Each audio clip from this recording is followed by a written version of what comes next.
Hello there. This is Rom Wills, and I'm back at you again with yet another video. Today, I want to shout out to all of my fathers, both biological and spiritual. Just to give you some background on me, I technically grew up without a father. Technically.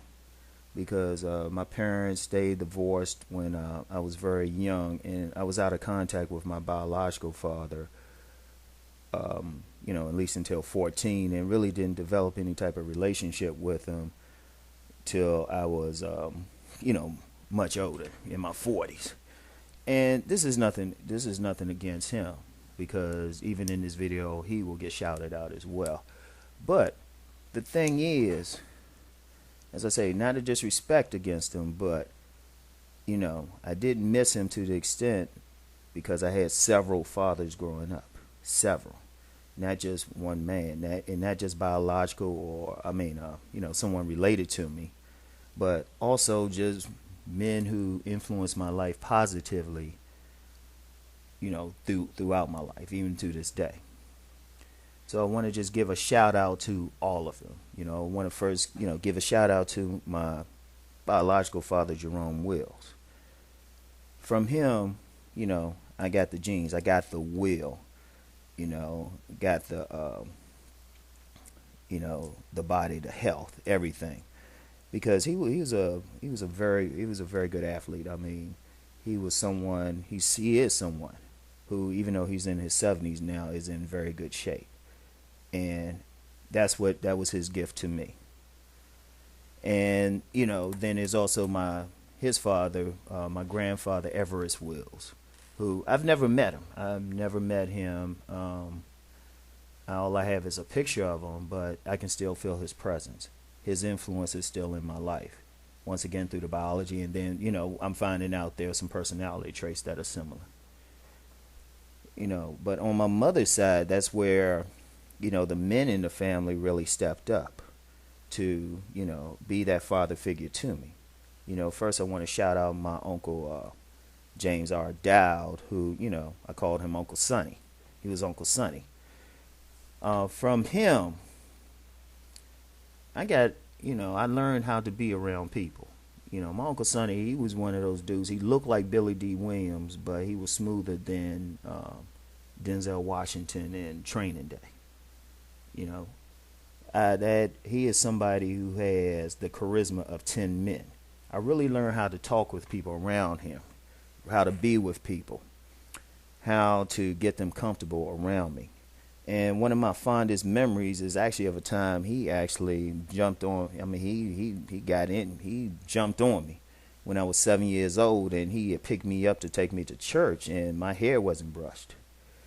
And he laid into me. He just gave me the importance of just having a good presentation. That's my earliest and fondest memories of him.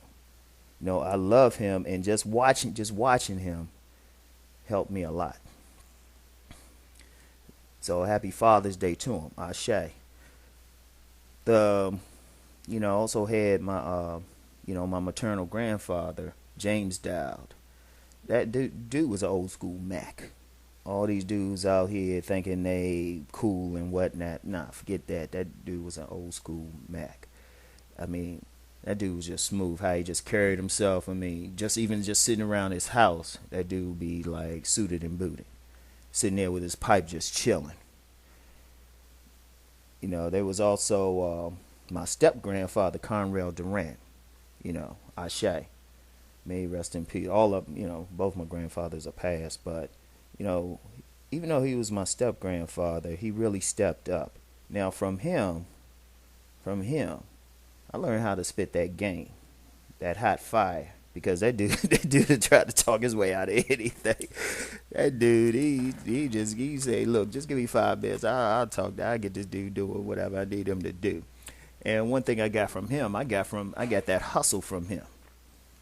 That dude, he used to fix cars. Used to be one of those shade tree mechanics. You know, for a period, I grew up with him, and he bring some old junkety car home, and I was like, oh damn, because you know what? He'd be like, boy, get out there and scrape that car.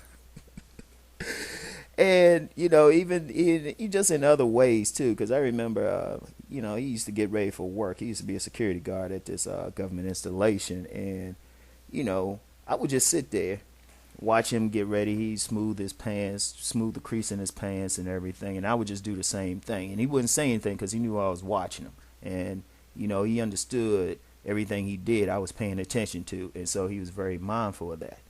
So learned a lot from him, and also got in the habit of always ironing a crease in my pants because that dude used to own the cleaners. So giving a shout out to him on this Father's Day. I still had greater family. I had my Uncle Joe. My grandaunt's husband.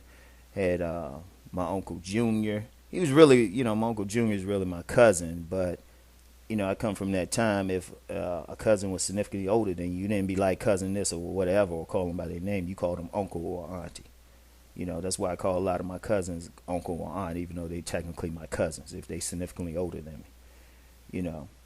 So I learned a lot watching them when they were there for me, and even beyond my family, even beyond the men in my family, there were just men in the neighborhoods where I grew up.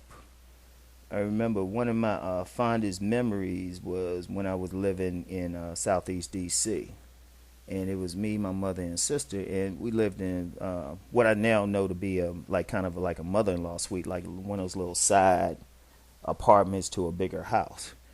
And the owner of the house, his name was Mr. Green. He didn't really interact with me that much. He didn't really interact with our little family other than to collect rent and to fix something in the little place if something broke down. But I remember when I was learning to ride my bike.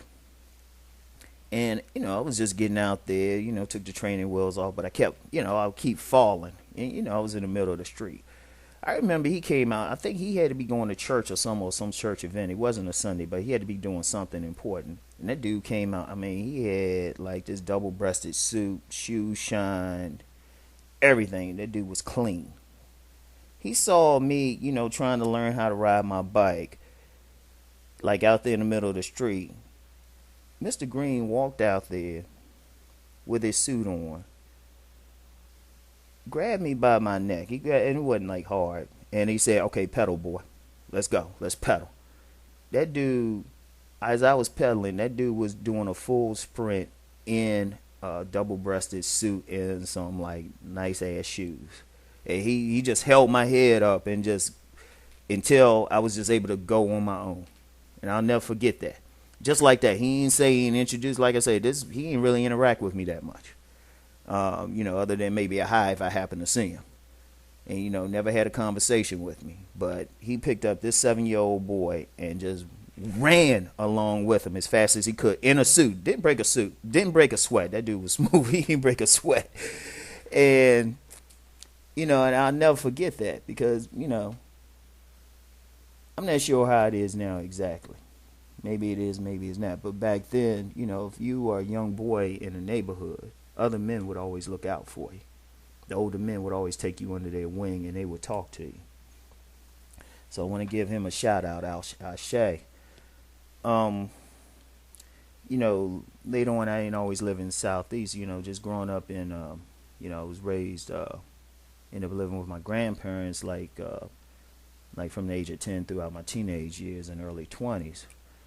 And, I had plenty of fathers on the street I grew up on. I want to give a shout out there. Two of them are still alive. I want to give a shout out to, Mr. Pugh. Learned a lot from him. Mr. Eskridge, learned a lot from him. Mr. Kills, learned a lot from him. And, it was always something. I was always learning from different men. And then, there were several mentors going throughout life.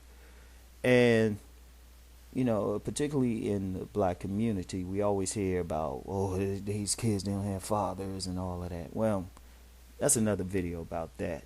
But, and I'm going to just speak for my case, myself. Always had several fathers, always had that mentor that could come in and, say something I learned something from, get some wisdom from. Just different men. Even on jobs I've been on, there was always a mentor.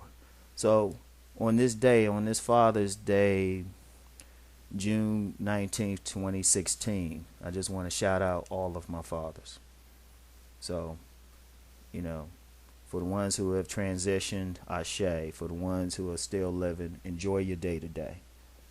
Let no one take it from you. And I also want to shout out any man out there. Finally, I want to shout out any man out there who takes any young boy under his wing, and that's something I've done a lot. I'm not asking for any kudos, but it's something I've done because other men have taken me under their wing. A lot of people have, they wonder why I do this. I mentor a lot of young guys in different ways, and I've always probably kept some young guys out of prison, and probably helped a lot of young guys. To this day, I get people who will find me or contact me, and some of them have bought my books, some of them haven't, and they'll say, hey, you know what, Ron, because you talked to me that day, or that, you were like a father figure to me, this is what I'm doing there. And that's my definition of success. So I just wanted, shout out to the fathers. Have a great day today. This is your day. Let no one, for every man who has been a father or father figure to somebody, let no one take that away from you. Let no one, understand that, take that away from you. So I want to shout out to all of my fathers. I want to shout out to all the men who have stepped up to be fathers, whether through biology or just spirit. So peace and blessings.